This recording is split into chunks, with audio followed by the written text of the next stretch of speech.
आपको वहाँ का प्रेसिडेंट का नाम जो है, उनका नाम है चंद्रिका प्रसाद। अच्छा। इमिग्रेशन ऑफिसर जो मिला उसका नाम था भगवान दास। और वहाँ पे छठ मनाते हैं। अच्छा। और वहाँ पे लाइक बहुत बड़ी इंडियन लाइक फेस्टिवल है। और आपको जो खाने बिहार में मिलेंगे वहाँ आपको मिल जाएंगे।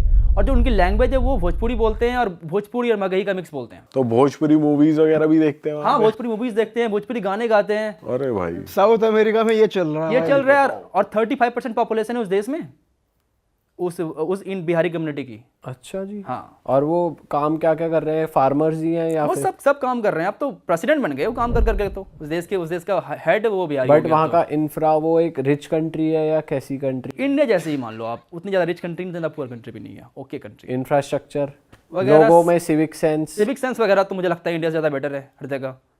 इंडिया में उतना ज़्यादा है ही नहीं सिविक सेंस। इंडिया में जो ये सब थूकने वाला मुझे समझ नहीं आता। रजनीगंधा खा के थूक दिया कहीं भी, ये पान खा के कहीं भी थूक दिया। अभी मैं एक्चुअली आ रहा था और मैंने कुछ सामान खरीदा और मैंने खाना पीना खा लिया, प्लेट बचा हुआ था।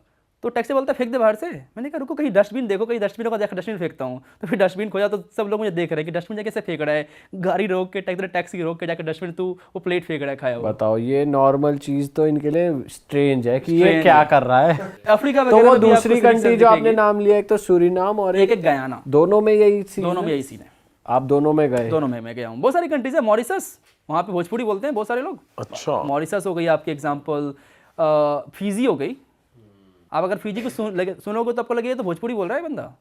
सेम है सूरीनाम, उसको कहते हैं सरनामी हिंदुस्तानी, उसका जो लैंग्वेज है। अच्छा, सरनामी हिंदुस्तानी। तो वो लोग इंडियंस को कैसे देखते हैं? नॉर्मल अपने हाँ, नॉर्मल भाई देखते जैसा? हैं। उनको बिलीव नहीं था पहले तुम आप इंडिया से आए हो, उनको लगता है तो लोकल ही हो। अच्छा। फिर बोलते नहीं मैं इंडिया से हूँ। अच्छा। तो पहले, अब तो काफ़ी स्ट्रिक्ट हो गए क्योंकि इंडियंस जाते थे पहले सूरीनाम, फिर वहाँ से वो आगे बढ़ के फिर यूएस। डंकी रूट, डंकी वाले तो एकदम सारे हर जगह पहुँच रखे हैं उस तरफ, उस एरिया में। अच्छा, इतने रिमोट एरियाज तक भी पहुंच रखे हाँ, हैं। डेरियन गैप कैसे क्रॉस करके जाते हैं आप देखो ना। Darien gap one of the most dangerous thing है वो करना। क्या है भाई वो जंगलों के बीचों बीच जाते हैं, अमेजोन जंगल के बीच, रिवर क्रॉस करना होता है, आधे लोग मर जाते हैं। और कार्टेल्स को रॉब कर लेते हैं, मार देते हैं। इतने डेंजरस यूज करके वो जाते हैं। तो कितना ज़्यादा मतलब समझ ही नहीं आता। एक एग्जांपल देता हूँ, मैं फिनलैंड में था। मैं अभी 2-3 महीने पहले मैंने क्रूज़ लिया इस्टोनिया से फिनलैंड के लिए।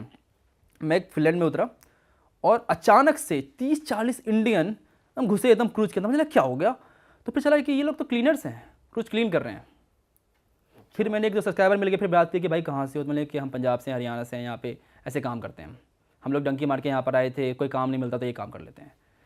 तो फिर लाइक मुझे लगता है कि ये सब 40 लाख रुपए देके क्यों जाते हैं वहाँ पे? सही बात है। हाँ। अगर आप चलो ठीक है फ्री में समझ में आता है, लेकिन 40-50 लाख रुपए देके ये काम करने के लिए, ऐसे कोई काम बड़ा छोटा नहीं होता, बट फिर भी सही में इंडिया में इतने लगाते, कुछ बढ़िया कर ले भाई। 40-50 में तो बहुत। 40 लाख अगर अपने स्किल पे लगाओगे तो कुछ ना कुछ कर ही लोगे इंडिया में। भाई आप लातविया भी गए हुए, कुछ ऐसे देश यूरोप के जो बहुत कम जाते हैं लोग, वो कैसी जगह है? लिथुआनिया और इस्टोनिया ऐसा लग रहा है एक मिनी रशिया आपको मिलेगा। सब रशियन बोलते हैं।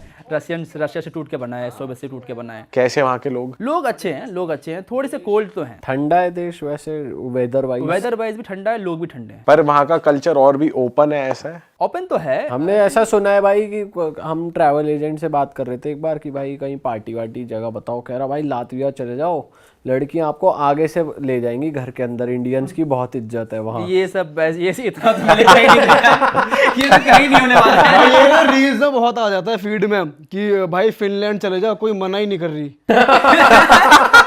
ऐसा होता है क्या? इंडियंस के लिए ऐसे होता है। कहने की बात है, आपको ट्रैवल एजेंट आपसे पैसा बनाना चाह रहा है, बुला जाए। भाई हमारे ना इंस्टाग्राम पे लॉन्डे ग्रुप में ऐसी रील भेजते हैं हमारे लॉन्डे कि भाई ये देखो। कुछ भी हो जाए, लड़की आपको कैसे उठा के चली जाएगी? बहुत रेयर होता है। ऐसा नहीं होता इन दोस्तों। उठा के चली जाइए तो कुछ ज्यादा हो गया। पर बात करने आगे से आ जाते हैं। अप्रोच करने आए तो वो तो चलो ठीक है, मान भी सकता हूँ मैं कि आ जाओ अप्रोच करने के लिए, उठा के चले जाए। जल्दी चलो मेरे घर के अंदर चलो। अच्छा भाई, एक बहुत पॉपुलर कंट्री है हमारे, मतलब जहाँ हमारे लोग बहुत जाते हैं, स्विट्जरलैंड। हाँ। ब्यूटी के लिए कपल्स बहुत जाते हैं। तो मैं चाहता हूँ आप थोड़ी ऐसी कंट्री बताओ जो स्विट्जरलैंड से भी ब्यूटीफुल आपको लगी हो, या अगर स्विट्जरलैंड का ऑल्टरनेटिव लोग देख रहे हैं तो वहाँ जा सकते हैं। नॉर्वे, स्वीडन और डेनमार्क मुझे बहुत अच्छा लगा, ब्यूटीफुल लगा, सुंदर है। स्पेशली नॉर्दर्न नॉर्वे वगैरह, ब्यूटीफुल माउंटेन्स, अमेजिंग लेक्स। अच्छा, और वहाँ पे जाने के लिए सही वेदर कौन सा होता है? आप समर्स में जाओगे तो आप वार्म रहेगा और 24 इंटू सनलाइट रहता है, आप मिडनाइट सन कहते हैं उसको। सन वहाँ कभी डूबता ही नहीं है। आप गए हो ना मैं यहाँ? गया हूँ वहाँ पे। कैसी कैसी फील आती है भाई, रात के बज रहे 3-4 और वहाँ? वो पहले आप कंफ्यूज रहोगे, लेकिन मेरे जैसे लोगों के लिए बहुत अच्छा है, कभी भी सो कभी भी उठो। अच्छा। समझ आ नहीं रहा। लेकिन आप शुरू में जाओगे तो लाइक आपका ब्रेन कंफ्यूज है कि सोना कब है, उठना कब है, ऐसा लगेगा आपको जेट लैग हो गया है। आपको ऐसा फील क्योंकि भाई वहाँ रेस्टोरेंट्स भी तो टाइम से बंद हो जाते 12 हैं बजे बंद हो जाते हैं। हाँ, और आपको लग रहा है कि भाई अभी तो दिन ही हो रहा है, ये बंद, कैसे मेरे सब को कुछ तो बंद हो नाश्ता गया। करना है। हाँ, तो ये आपको फील होगा। बट वो सर्दियों में फिर होता है वो पोलर नाइट्स, जहाँ पे फिर आपको नॉर्दर्न लाइट्स दिखती है। पर जब आपकी वहाँ के लोगों से बात हुई और कुछ इंटरेक्शन होती है, आपने बताया मतलब इंडिया के बारे में वहाँ के ऐसा लोग कुछ? पता नहीं कुछ ज्यादा ही कोल्ड है, उतना इंटरेस्टेड ही नहीं रहते उतना ज्यादा बात करने के लिए, जो कि रशियन वगैरह रहते हैं ना कि चलो क्या है नहीं, या बात करते हैं आपसे, नहीं बात करते हैं। वहाँ के लोग इतने इंटरेक्ट नहीं करते, लाइक ठीक है, हाँ ठीक है तुम टूरिस्ट हो। इतने यूज्ड टू लोग यूरोप में टूरिस्ट देखने का ना कि उनको फर्क ही नहीं पड़ता यार। तो भाई ये नॉर्दर्न लाइट्स का एक्सपीरियंस कैसा था आपको? कि जो हमने वीडियोस में देखा सुंदर लगता है, रियल में सुंदर कैसा लगता है, वो सुंदर लगता है, बट वो ठंडी रहती है क्योंकि आप ठंडी में दिखता है वो। तो बोले ठीक है जल्दी से दिख जा जो दिखना है। जल्दी आ जा। क्योंकि आपको फिर वो बाहर जाना पड़ता है सिटी के, क्योंकि आप लाइट पोल्यूशन से आप नहीं देख सकते, सिटी के बाहर जाना पड़ता है। तो जल्दी दिख जा जो दिखना है, ये सब ऐसा लगता है। बट भाई जैसे फिनलैंड, आइसलैंड ऐसी कंट्रीज हो गई, यहाँ के लोग परेशान रहते हैं, खुश रहते हैं क्या? इनकी कहते तो हैं कि one of the happiest country in the हाँ वर्ल्ड। वही मैं पूछना चाह रहा हूँ कि Finland is the happiest country in the world.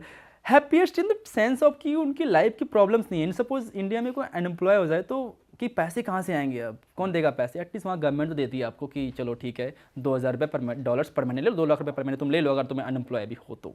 But tax भी फिर ज़्यादा है वहाँ पे, 55% टैक्स देना पड़ सकता है आपको जो भी कमाते हो आप।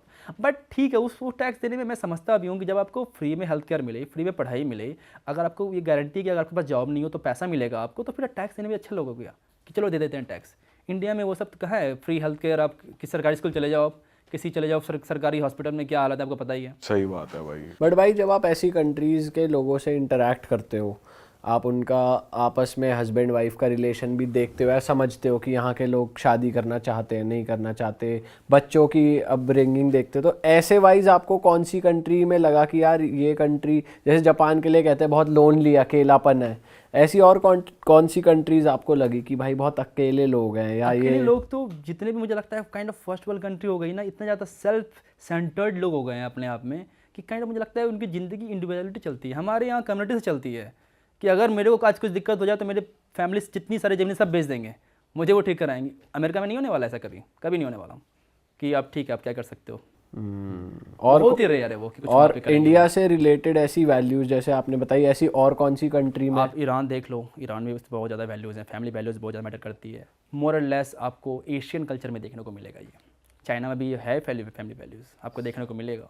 यूरोपियन कंट्रीज में उतने ज़्यादा नहीं है, वो बहुत ज़्यादा इंडिविजुअल वहाँ पे लोग हैं। भाई कहीं की अल्कोहल आपने ट्राई करी हो कि भाई इस देश की सबसे बड़ी और यूनिक है? मैं एक बार गया था वोडका म्यूजियम सेंट पीटर्सबर्ग में, वहाँ पे 50 टाइप के वोडका मुझे ट्राई करवाया गया, तो फिर मुझे समझ आया कि वोडका में भी अलग अलग टेस्ट होता है। 50 तरीके की? हाँ, वहाँ पे अलग अलग टेस्ट है, आप टेस्ट कर सकते हो वोडकाज। एक्चुअली एक फैक्ट है रशिया के बारे में कि Russia produce 60% of the world vodka, but they consume 70% of the world vodka. 10% जिसको मंगवाना ही पड़ जाता है कि इतने वोडका कम पड़ रही है। कम पड़ रही है। भाई ठंड भी तो ज्यादा है ना वहाँ पे। एक्चुअली मेरा पहला ड्रिंकिंग एक्सपीरियंस वोडका ही रहा था। मैं रशियन ट्रेन में था और एक दादी आई, बोलती उठो उठो उठो उठो, चाय पिएगा? रशियन चाय। मैंने कहा दो। वो वोडका दी थी मुझे उन्होंने। अब मैंने कहा मार ले एक बार में। मैं मारा एक बार में, पूरा एकदम पता नहीं जलने लग गया मुझे, और फिर एक में ही मुझे वो चक्कर वगैरह आने लग गया, मैं एक में ही सो गया। तो अच्छी बात, एक तो अच्छी बात थी कि 7 दिन की ट्रेन जर्नी थी मेरी, तो मैं आराम से सोया रहा 1 दिन तक। अच्छा, अरे 1 दिन तक। और मैक्सिकन टकीला ट्राई करी आपने? हाँ, टकीला ट्राई किया। मैं टकीला सिटी भी गया हूँ। टकीला सिटी भी है? हाँ, टकीला एक्चुअली टकीला सिटी से प्रोड्यूस हुआ है। अच्छा, एक सिटी एक वहाँ पे कहते हैं टकीला, तो वहाँ से टकीला निकला है। मैक्सिको में ही है मैक्सिको वो? में है भाई मैक्सिकन कल्चर और इंडियन कल्चर कहते हैं काफी सिमिलर है, क्योंकि स्पाइसी फूड वो भी खाते हैं, हम भी खाते हैं स्पाइसी फूड। राजमा खाते हैं वो राजमा बहुत ज़्यादा खाते हैं वहाँ पे, चिकन खाते हैं, रोटी खाते हैं, रोटी मतलब तड़ते रोटी खाते हैं। हाँ। खाना बहुत सिमिलर है उनका। और क्या वैल्यूज सिमिलर लगी? वैल्यूज़ तो हैं, फैमिली वैल्यूज़ वहाँ भी आपको देखने को मिलेंगे। वैल्यूज़ में वो लोग भी बहुत ज़्यादा हेड नॉट करते हैं, आपको देखोगे तो लाइक नोट करते हैं वो लोग। और वहाँ पे जैसे मैक्सिको में थे आप, तो कुछ जैसे वहाँ पे वो बहुत चलता है कार्टेल वगैरह का सिस्टम, तो कुछ देखा आपने? जनरली टूरिस्ट को परेशान नहीं करते हैं, टूरिस्ट के साथ उनका हमने तो सुना है टूरिस्ट को बचाते हैं वो, पुलिस बचाते से। हैं। टूरिस्ट को आप कुछ नहीं करेंगे। एक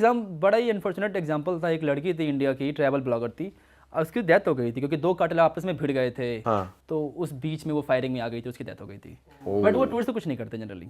भाई और आपने वर्ल्ड में जैसे इंडिया का हिंदू कल्चर हमने सुना है बाली में आपको देखने को मिलता है, ऐसा और कौन सी जैसे आपने बताया कि सूरीनाम में दिख जाएगा आपको, गयाना में दिख जाएगा, और कहाँ मॉरिशस में दिख जाएगा, मॉरिशस में, फिजी में दिख जाएगा, और भी किसी कंट्री में, जैसे रशिया में कहते हैं बहुत लोग आजकल। रशिया में एक्चुअली वो हो रहा है, पूरा हिंदुज़म नहीं, किसी की ये सब कंट्री पूरा हिंदुज़म मानती है, बट रशिया में एक सेक्टर जो इस्कॉन वाला पार्ट है, सिर्फ जो कृष्णा को मानते हैं वो लोग। अच्छा। एक तो वो उन्होंने स्टार्ट कर दिया है अभी। रशिया में आपको बहुत सारे यूरोपियन कंट्रीज में देखने को मिल जाएगा क्या कि लोग आते कि हैं, लोग हरे राम हरे कृष्णा कर रहे हैं और बड़ी बड़ी एकदम उन्होंने मूर्ति बना रखी है, उसको फॉलो कर रहे हैं। ओ भाई ऐसी कौन सी कंट्री है जहाँ पर आप जाना रिग्रेट करते हो, मतलब आप बेकार ही गए, आपको बिल्कुल मजा नहीं, ऐसा रिग्रेट तो नहीं है, मुझे एक बार तो हर जगह जाकर देखना ही था। अच्छा। लेकिन मैं वापस से बहुत सारी कंट्री नहीं जाना चाहूंगा अनलेस एंड उनमें से कौन सी country आती पैसे है? मुझे नहीं मिले। पैसे भी देने पड़ेंगे आपको वहाँ जाने के लिए और सारा खर्चा भी, तभी जाऊंगा सारी कंट्रीज में, ऐसे नहीं जाऊंगा। कौन सी है वो? Example Djibouti. भाई जिबूटी कौन सी कंट्री है, कहाँ पड़ती है? ये जिबूटी है हॉर्न ऑफ अफ्रीका में, इजिप्ट और सूडान के आसपास है वो, कि एक छोटी सी टाइनी सी कंट्री है, बट वहाँ पे मिलिट्री बेस बहुत सारे हैं, सारे देश के वहाँ पे मिलिट्री बेस आपको मिल जाएंगे। वो देश मिलिट्री बेस के लिए बना हुआ है, यूएस की मिलिट्री बेस है, चाइना की मिलिट्री बेस है, फ्रांस की है, यूके की है, सबकी मिलिट्री बेस आपको वहाँ पे मिल जाएगी। तो उसकी वजह से लोग वहाँ पे थोड़े हॉस्टाइल हो रखे हैं, बिल्कुल भी पसंद नहीं करते टूरिस्ट को। आप जाओगे रोड पर लेके चिल्लाएंगे, हे जाओ यहाँ से, जाओ यहाँ से, ऐसे कुछ बोले लग जाएंगे। इतना मेरा बुरा एक्सपीरियंस रहा उस देश के अंदर। मैं गया था, रहूँगा 1 हफ्ते, मैं सुबह पहुँचा हूँ, शाम को बोले चलो छोड़ो इस देश को, मैं निकल रहा हूँ इस देश से। अच्छा। मैं कहा जाता हूँ इस देश से, हो गया मेरा। इतने बुरे लोग मिले वहाँ पे, फिर मैंने कहा चलो ठीक है, मुझे इस देश में रहना ही नहीं है। भाई जैसे आपने एक वो सिटी बताई थी जहाँ सब कुछ वाइट है, हाँ। ऐसी और कौन सी कंट्रीज या सिटीज है जिनके अलग ही रूल्स हैं या अलग ही माहौल है? एक कंट्री है एरित्रिया है, वो भी जस्ट जिबूटी के नॉर्थ में है। वो कंट्री 90s 50s 60s में जी रही है। अरे वाह, आपने ये वीडियो यहाँ तक देख ली भाई, तुमने हमारी मेहनत सफल कर दिया, तुम ही लोग हो असली रियल हिट। और अगर आपको बहुत मजा आ रहा है ऐसी क्लिप्स में, ऐसी वीडियोस में, तो फटाफट जाइए प्लेलिस्ट पे बिंज वॉच कीजिए और सारी वीडियोस देख डालो और मौज काटो। That is it. हम मिलेंगे नए पॉडकास्ट में, नए क्लिप में। Till then bye bye, see you, take care, do subscribe.